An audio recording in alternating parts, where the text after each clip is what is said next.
The Great American Outdoor Act mandates spending billions on the outdoors where Americans vacation, but does absolutely nothing to protect the outdoors where Americans live. And tonight I'll speak to why that is a problem for coastal states like my state of Louisiana, and how one amendment, the Coastal Amendment, addresses this disparity.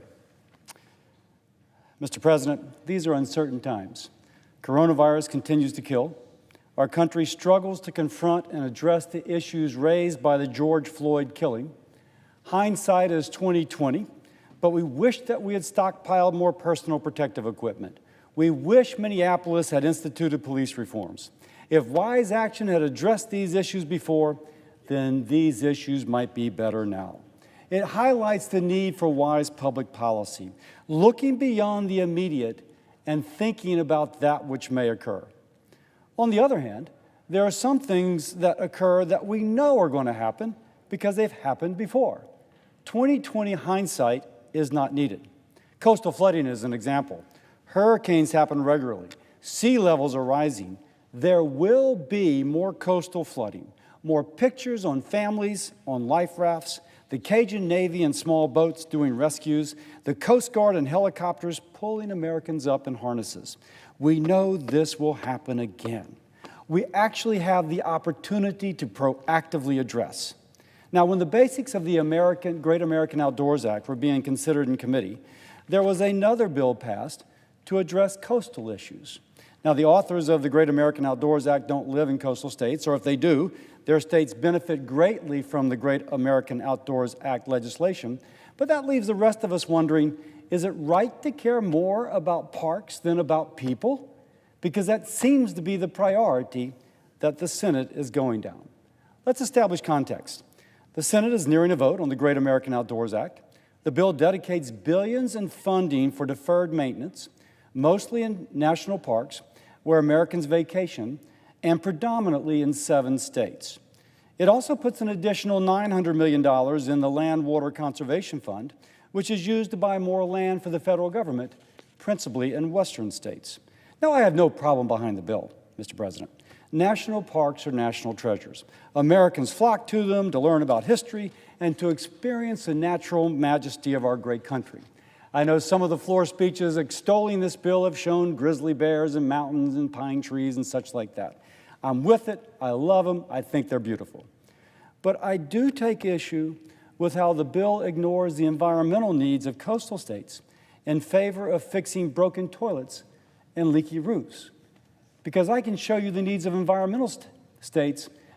coastal states, not in terms of grizzly bears and pine trees and majestic mountains, but in terms of people being flooded out of their home because of the lack of investment in coastal resiliency. Now, as a pictorial of where the money is spent from Land Water Conservation Fund, the blue states, mostly inland, they have West Virginia kind of poking out there, but it's not a coastal state. The coastal states actually don't do very well at all, do they? Even though this is where 85% of the American people live, the coastal states, we can see that the remaining 15% live in states that get the bulk of the funding. Coastal per capita spending in the Land Water Conservation Fund, $7.53, Mr. President. But if you look at what inland states receive, $17.66 on a per capita basis. There's a lot of benefit in living here if you're putting more money into the Land Water Conservation Fund, but if you live on a coastline threatened by flooding, the benefit is not there. And that, Mr. President, is my concern with this bill. Now, again, let's establish these facts. 42% of the population live in parishes and counties directly on a coastline. 82% live in coastal states. These figures, $17.66 spent on the inland and $7.53 spent on the coastal, show a stark disconnect between protecting Americans from flooding where they live, work, and help others learn a living, and spending money to fix up the parks where they occasionally visit. To repeat, more money is being spent on places where people vacation, not protecting where they live. Now, that's the Land Water Conservation Fund aspect of it. Let's talk about the parks with the deferred maintenance. These are the 7 states that do pretty well. They do fantastic. 60% roughly of the money will go to these, including Washington, D.C., these states that are highlighted. Everyone else, not so much. In fact, if you're in Kansas, Nebraska, and Iowa, only 0.2% of the nation's deferred maintenance is in those states. So out of the billions being spent in this program, 0.2% will go to those states collectively. Clearly, there's winners and losers. Now, there's not, I spoke of Nebraska, Iowa, and Kansas. Other states also get far less. The coastal states of Georgia, South Carolina, Connecticut, New Hampshire, Minnesota, Delaware, Maine, other coastal states do very poorly. Midwestern states like Kansas, Iowa, and Nebraska I've already mentioned. And why is this important? Well, I'll mention it again in a little bit, but I've been to some of those coastlines. They're kind of going away too. You go to a barrier island in Georgia, they're having to build seawalls because the waves are now crashing on beautiful homes, threatening to wash them away in the sea. We should be spending money not just on parks, but also where people live. That would be wise public policy, Mr. President. Now, all of the coastal states that I just mentioned, including those which do receive disproportionate benefit from the Great American Outdoors Act, would also benefit, as would the Gulf Coast states, if we invest collectively as a nation in coastal resiliency. And the reason this is so important, failure to invest in coastal resiliency costs lives, costs communities, and costs taxpayers, and cost us a lot. Land loss due to rising sea levels and other factors threaten the safety of the 42% of Americans who live in a county or parish directly on a coastline. We know that if you invest in coastal resiliency and flood protection on the front end, you can save billions on the back end protecting against the next hurricane or flood event. Again, we're spending billions on parks we occasionally visit, but nothing in this bill on where we live, raise families, and make our livelihoods. Perhaps the greatest irony is how the Great American Outdoors Act is funded.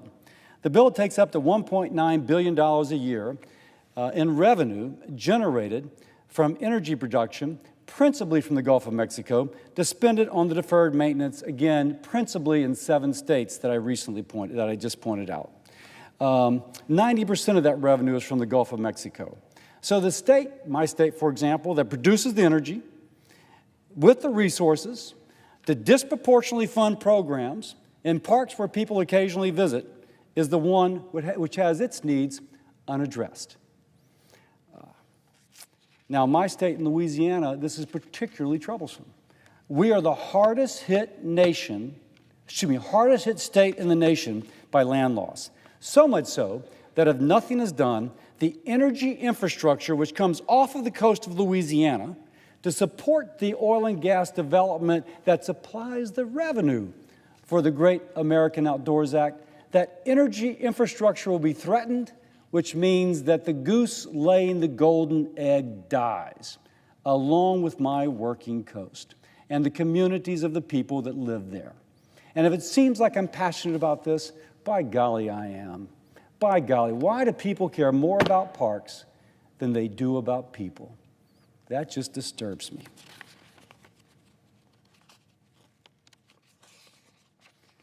But it isn't just the energy infrastructure loss. There'll be lives and livelihoods, communities and community, and again, by the way, costing taxpayers a lot of money. Let's have some examples of this. Hurricane Katrina.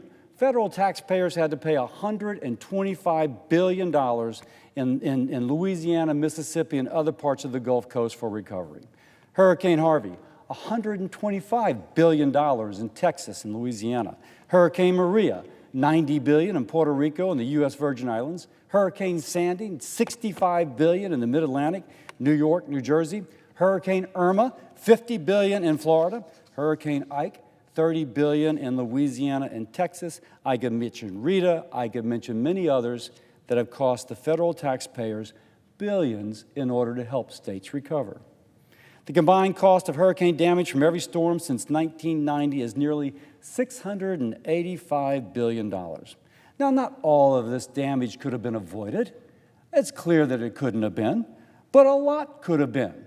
If the marshes south of New Orleans had not been allowed to erode away, they would have instead eroded the power of Katrina, decreasing its force when it hit New Orleans, perhaps preserving those levees. If we put money up beforehand, it saves us so much on the back end. Now, the Coastal Amendment does not ask for billions. I feel like it should, but I know I couldn't get it. I'm only asking that some money in this bill be included for coastal resiliency. I'll say it once more. If we're spending billions on where people vacation, shouldn't we spend something on resiliency for the parishes and counties where 42% of the Americans live? Should we care more about parks than we do about people? Now, these numbers I just went through, they're not just numbers. They represent people. I see their pictures. I see the lives lost. I see the communities completely upended, taking years to recover. And by the way, communities that are vitally important, not just to themselves, but to the entirety of the United States. Ocean and coastal communities, including the Great Lakes, account for 82% of the U.S. population and economy.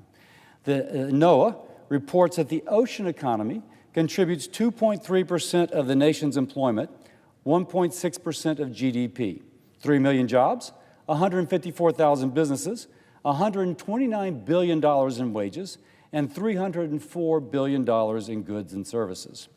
These jobs are threatened when sea levels rise, erosion and flooding occur. Their contribution to our economy is threatened.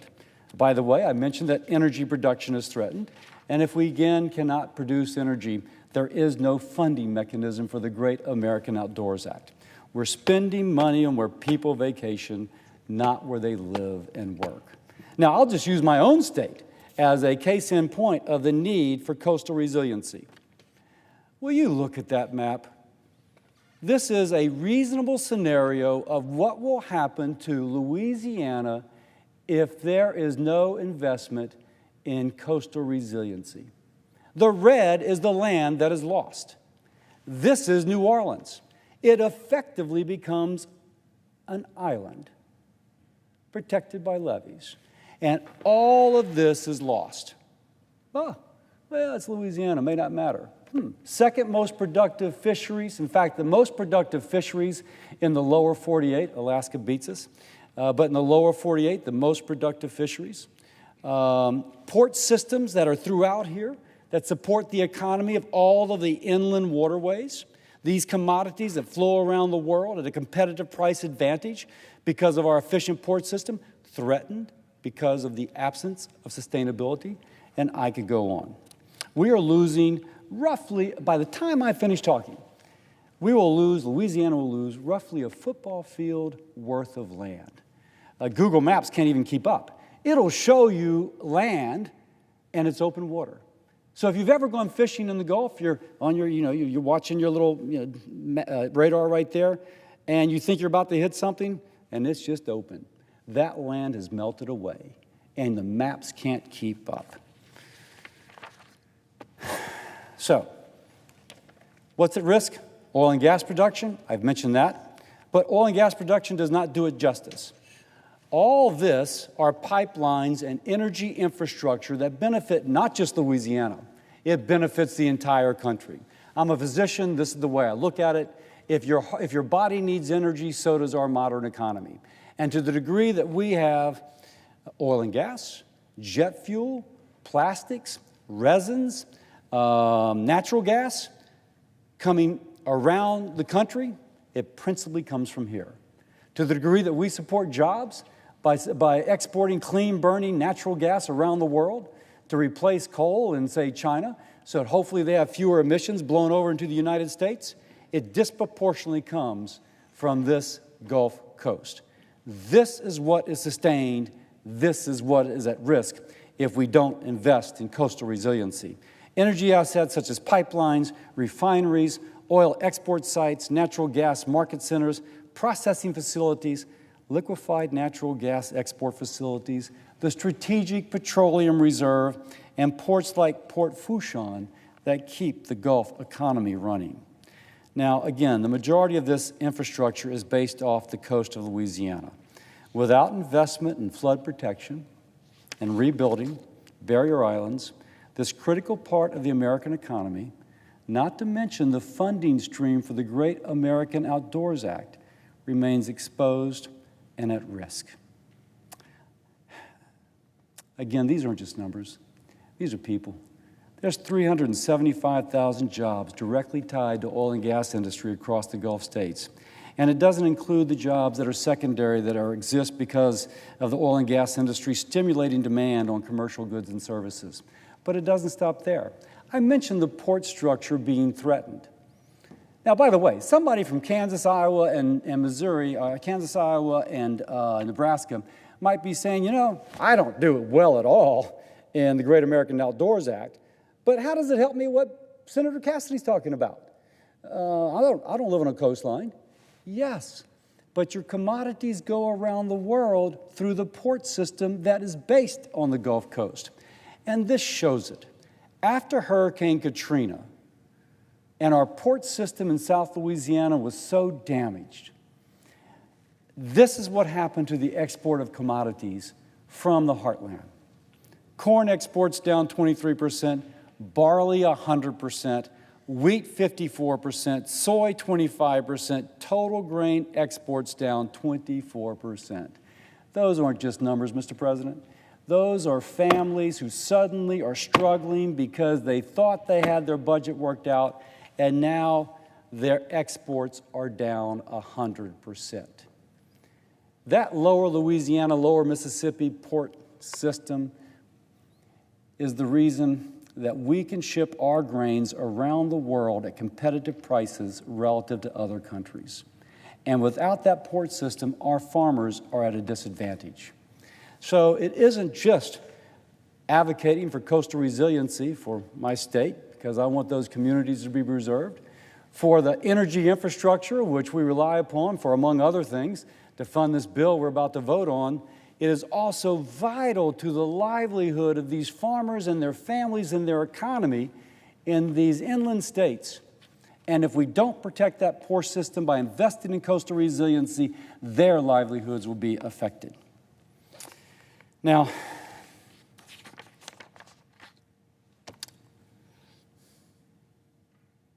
investing in coastal resiliency protects all these endeavors and prevents the astronomical costs associated with severe flooding events and hurricanes. And it can be done. I mentioned earlier about how you invest a little bit on the front end, you can save billions on the back end. Terrebonne Parish recently put up a new flood system. And they put it up after a flood event in which a major portion of it, a lower portion of their parish flooded. But they then built the flood system. And then they subsequently had another high water event. 10,000 homes that would have flooded did not flood because of that new flood wall.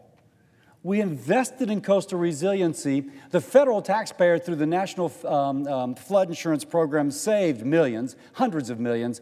More importantly, lives were saved and communities were saved.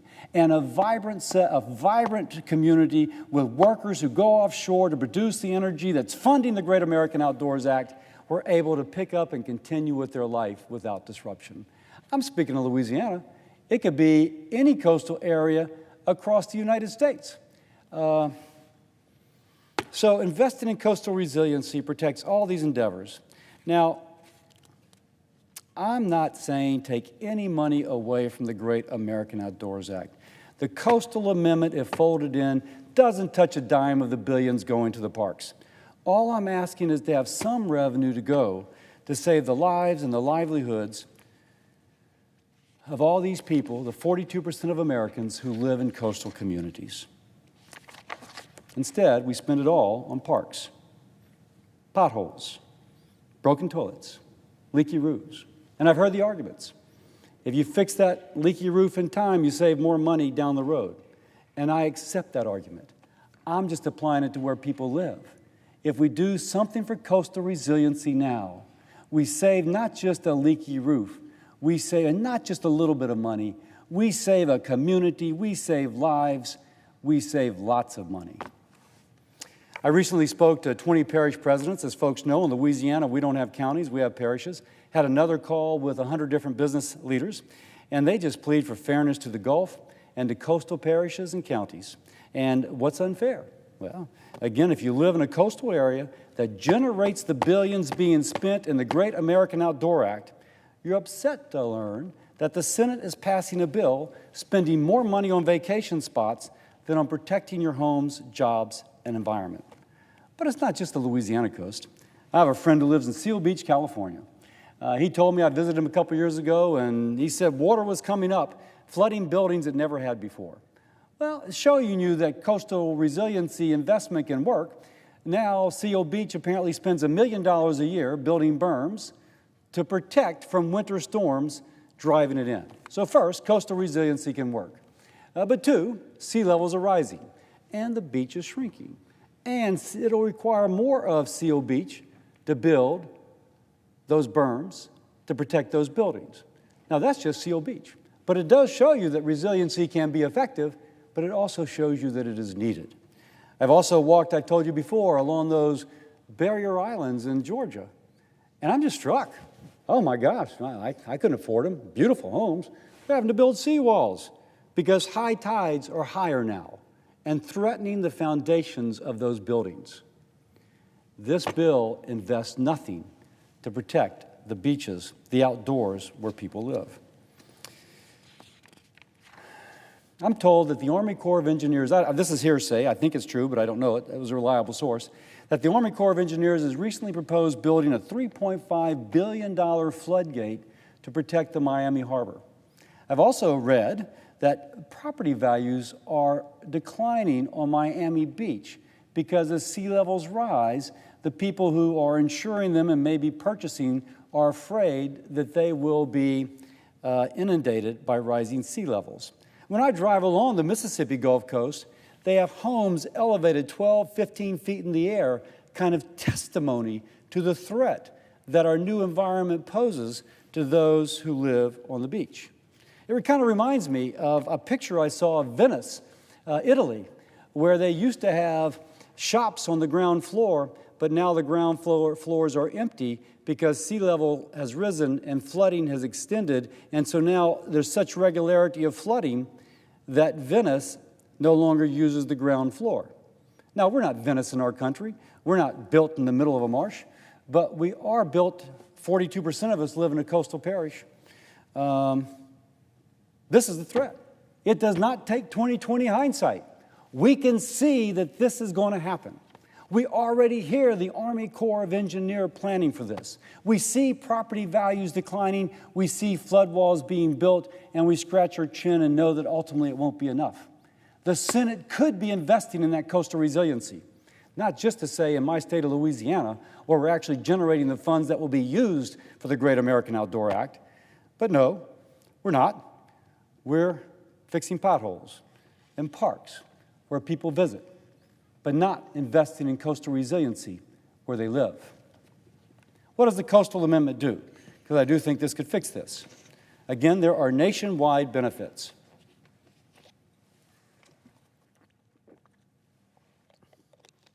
Let me repeat, it doesn't take a dime away from the Great American Outdoors Act.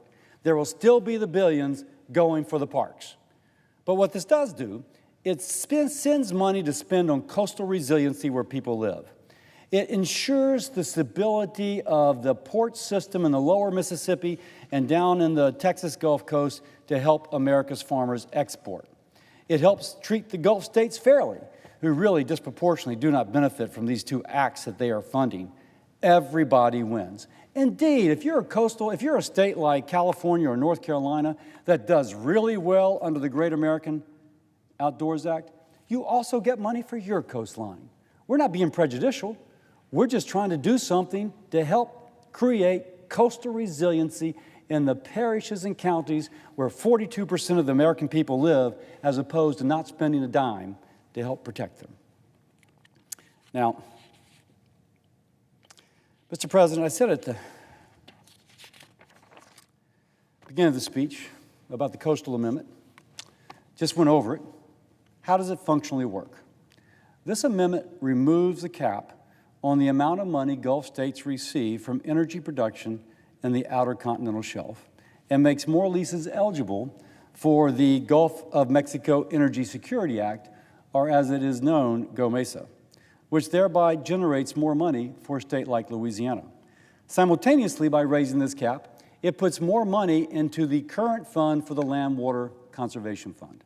But since under the Great American Outdoors Act, the Land Water Conservation Fund is getting an additional $900 million a year in perpetuity, automatically Congress has no rollover after this bill passes, any dollars that would additionally go to LWCF above the $125 million it currently receives would instead flow into a coastal fund. And that is the coastal fund that would help resiliency in all of our coastal states. Now, I can't say how other states would spend it, but in Louisiana, our state constitution requires that if we get money from GOMESA, from the revenue sharing, that we in Louisiana dedicate these funds to turning the tide against land loss to preserve our wonderful and ecologically diverse wetlands, which also blunt the effects of hurricanes. Now, some might say, well, why should anybody get this? It's federal land. Well, I'll point out that there is actually a cap on the amount of revenue the Gulf states receive from oil and gas revenue from oil and gas production in the federal lands off our coast, which limits the amount we can receive. There is no such limit in any other state. If you're in a federal land in New Mexico, you get 50% of the total generated. And so I think I read last year New Mexico got $1.5 billion from shared royalty leases on federal lands within Mexico. I think Louisiana got 95 million. Wait, 1.5 billion, 95 million. We got a coast, they don't. We got people, they don't. We're funding 90% of the Great American Outdoors Act. They're funding a fraction. Now you know why my parish presidents feel anger, that the needs of our vanishing coastline are totally ignored. And not just ours, but those of every coastal parish, those coastal parishes in which 42% of Americans live and who are wondering, do we care more about parks than we do about people? We can care about parks, but shouldn't we also care about people? Now, the Coastal Amendment, if added to the base bill, I can say would pass with bipartisan support. I will say once more, it does not take any money away from the billions going to public parks in the Great American Outdoors Act. Doesn't take any money away from buying more lands out in the western states. What I'm trying to do is to bring fairness and equity into this equation by directing dollars to all coastal states, including the Great Lakes states. Senators from both sides of this aisle represent states which would benefit, but it doesn't matter whether you're from a coastal state, you would recognize that it's wise public policy. The Coastal Amendment would I suggest inserting the Coastal Amendment into the Great American Outdoors Act into the base bill. The Coastal Act was originally written with Doug Jones, the senator from Alabama, and had bipartisan support in the Energy Committee from Senator Angus King of Maine. Since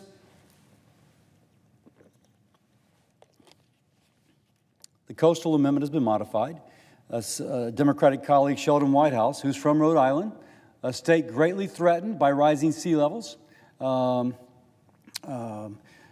suggested that we create revenue sharing for wind energy.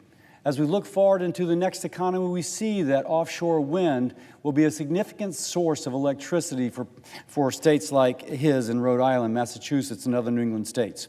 So we would use revenue sharing from offshore wind energy to also contribute to coastal resiliency. Now, that's still a little ways off.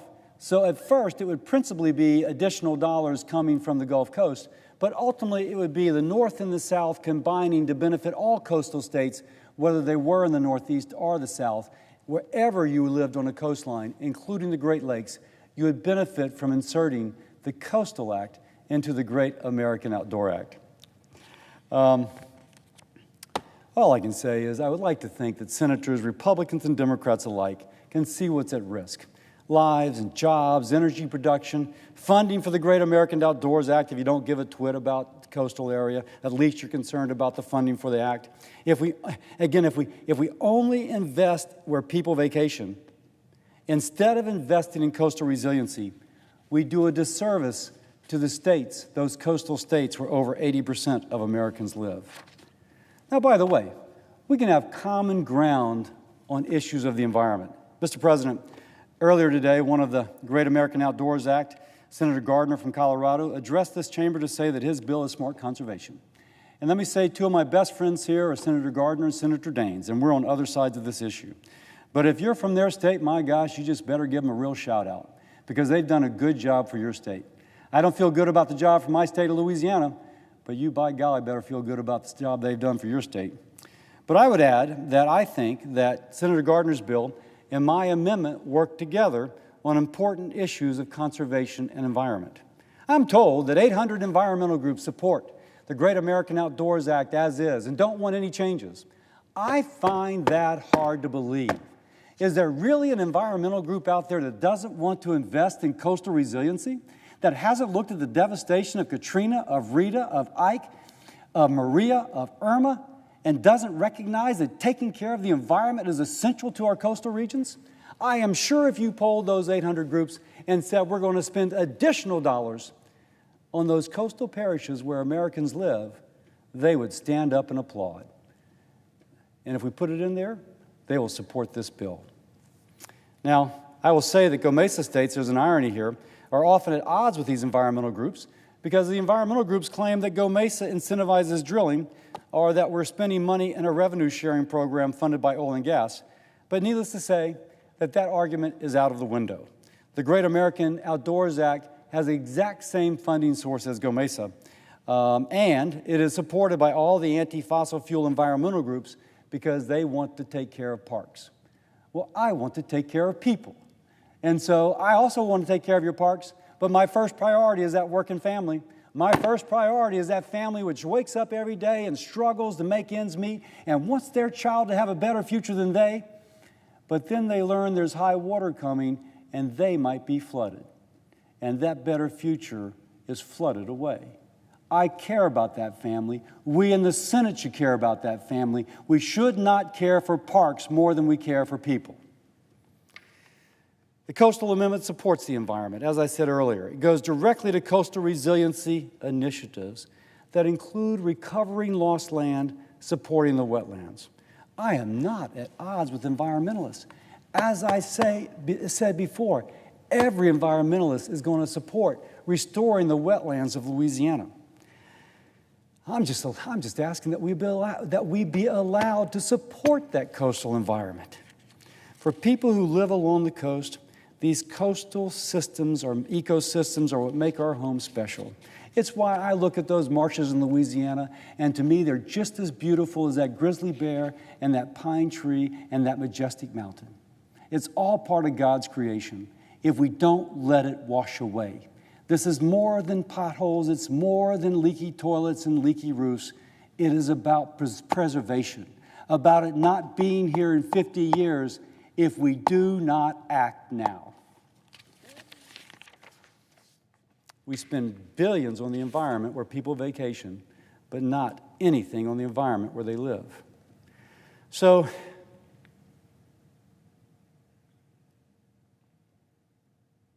here's where we are in this debate. We've established that over 80% of our Americans, fellow Americans, live in coastal states and stand to benefit very little from the Great American Outdoors Act. Oh yeah, if you live in the beach of North Carolina, you're kind of glad that the people in the Rocky and the Smoky Mountain National Park have a little bit more tourism, but your home's the one being washed away. And if you're in Seal Beach and your taxes are going up because they have to build a bigger and bigger berm every year because the winter storms are that much worse, well, you're kind of glad that Yosemite, I'm glad Yosemite's getting money, by the way. I love Yosemite. But on the other hand, that doesn't help you with your taxes. Doesn't help you with your building getting flooded.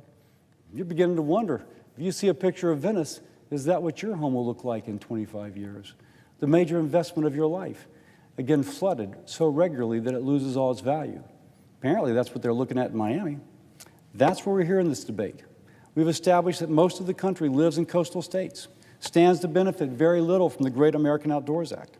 We've established that failing to invest in coastal resiliency leads to death. Death. Think Hurricane Katrina. And threatens millions of jobs and billions of economic activity. We've established that both the Coastal Amendment and the Great American Outdoors Act help the environment. They really do. And we've established that one amendment, the Coastal Amendment, added to the Great American Outdoors Act, can address funding inequity. No, stop. Here will be the billions to the Great American Outdoors Act, and here will be a few million. So there isn't any semblance of equality between the funding that I'm proposing for coastal resiliency, where 42% of Americans live, and the billions going to the parks that we visit occasionally. But at least there's some money going for coastal resiliency, where most Americans live. From where I'm standing, including the Coastal Amendment and the Great American Outdoors Act is a win-win.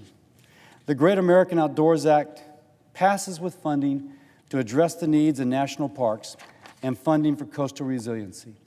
It has bipartisan support. Democrats and Republicans can come together on it.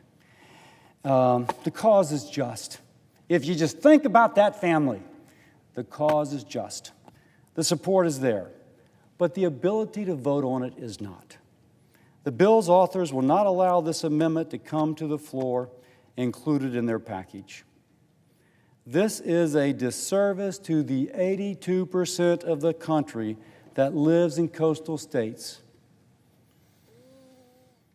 and face the threats of hurricanes and flooding. I'm asking that the Senate do what the founders envisioned us doing. Consider ideas. Vote on them. Try and expand ourselves beyond our narrow parochial interest. And think about all Americans, not just those Americans that live in your state. Put people before parks. Let's not say, with 20/20 hindsight, we know we should have invested in coastal resiliency because look at the price tag of not doing so. Because we've already seen that price tag. Instead, let's think, going forward, we're going to make the investment now, because we see that investing can save millions, if not billions, of dollars. And I only speak of dollars. I should speak only of lives. But sometimes I just think we take lives for granted. I don't. And we should invest in coastal resiliency most of all to protect those lives, those families, those futures. I hope that we will include this. I hope the idea will be considered. It's germane, it's bipartisan, it will pass. Mr. President, I appreciate the opportunity to speak this evening about something very important to me and those whom I represent. We know the Gulf Coast is paying for the bill, and it's not getting a fair shake. All I'm asking is that we amend the underlying bill to spend money now on resiliency projects so we don't spend billions later on flood and storm recovery and perhaps thousands on funerals. It deserves a vote. It would pass. It protects so many lives and takes nothing away from the Great American Outdoors Act. But it does establish that we in the Senate care about people and parks, and that we not just care about where we vacation, but we wish to protect that where we live. I encourage my colleagues to consider what I've said tonight. If you've heard this by other means, contact your senator. Ask them what they think. I'd hope they'd ask whether it's appropriate for our country to spend billions on vacation spots, which are wonderful vacation spots, but spend nothing to prevent flood and devastation. Scripture says, if you build your home on shifting sand, the house will collapse. It's better to build it on a firm foundation. I would also add once more, we've built this funding on the shifting sand, the literal shifting sand of a Louisiana coastline, which is smaller since I've begun to speak, by about the size of a football field. And that shifting sand, supporting that infrastructure, which is shifting out into the Gulf, will erode not just my coastline, but also the ability to pay for the Great American Outdoors Act. So even if someone does not care about the 42% of the Americans who live in coastal parishes and counties, they should care about that. I hope others join my coalition. I call upon the bill's authors to include this in the underlying amendment. It needs to be considered for the good of all Americans who call the coast home. I think it needs to be considered for the good of America. Thank you, Mr. President. I yield the floor.